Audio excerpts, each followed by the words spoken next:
Through the ages, the Manipuris had developed a distinct martial art form known as Thang Ta. In the course of history, the people of this tiny kingdom could defeat the armies of Burma and neighboring countries by the culture of this art. The name of Thang Ta exponent, Pauna Brajabasi, who sacrificed his life in the Anglo-Manipuri War of 1891, is still remembered with reverence by the people of Manipur. The kingdom was annexed to the British after that battle of 1891, and the practice of this art was banned, and the possession of swords and spears was liable to harsh punishment of death and exile. But Thang Ta survived through the secret schools of masters or ojas. Deep value of sacrifice, chivalry and honor, respect for life of all statures, proper safeguard of women and children, morality and truth are some of the ethical practices associated with the martial art tradition.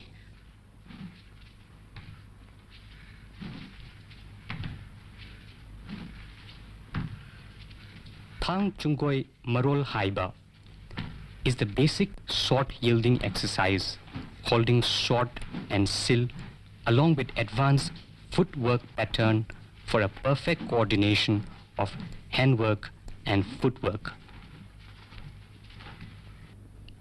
Oza Sinam Devabarta explains the Ta, spear. Ta is a weapon used by the people of Manipur since antiquity.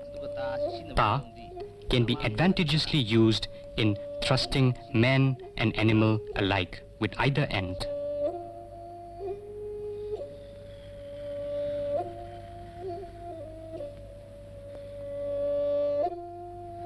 Ta Khausaba is of ritual importance. There are 9 different styles of Ta Khausaba. Each style consists of specific sequences like the salutation, removing of stakes, watching of the foe, or the battle, the hunt and the stroke.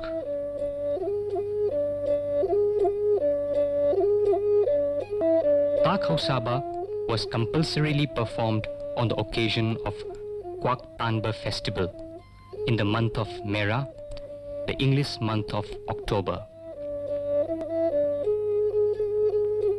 For the first feeding of the Meitei child with solid food, a ritual called Chawumba is performed.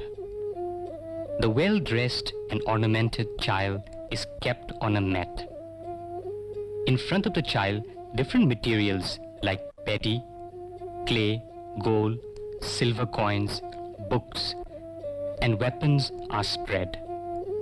The first material, touched with his hand, is read as a sign for his future livelihood.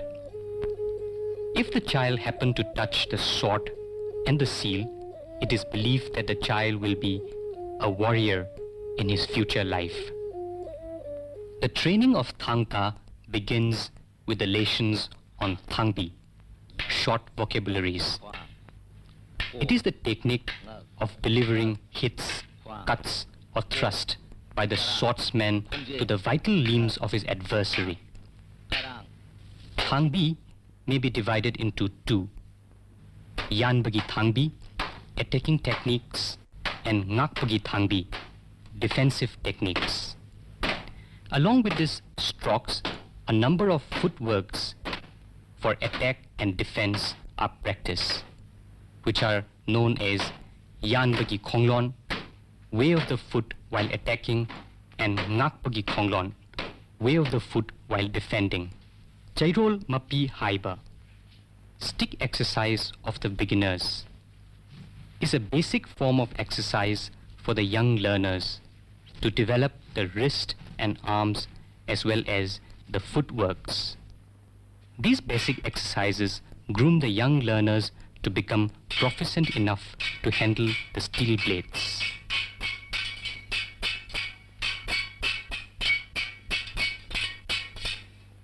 These are Sajal Kanglon exercises in order to develop balance, flexibility, agility, endurance, and coordination.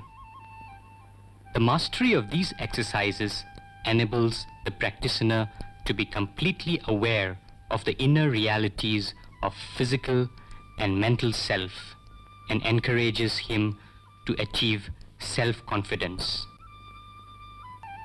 Two systems of the Thanglon, the art of short play, has been in practice. One is Leiting Thang, decorative short play, and the other is Yana Thang, combat system. Leiting Thang was mainly used for exhibitions before the kings and the nobles of the court on special occasions like Kwak Tanba and other festivals like Lai Harauba. For Leiting Thang, two shots or a shot with a buckler could be yielded in such a way that the entire body is protected from all sides. One important feature of Leiting Thang is that the two shots yielded by the performer should never clash. Some of the steppings used in the process are Thunga Nungdum, triangular, Thang pose duels like Thang Yanaba,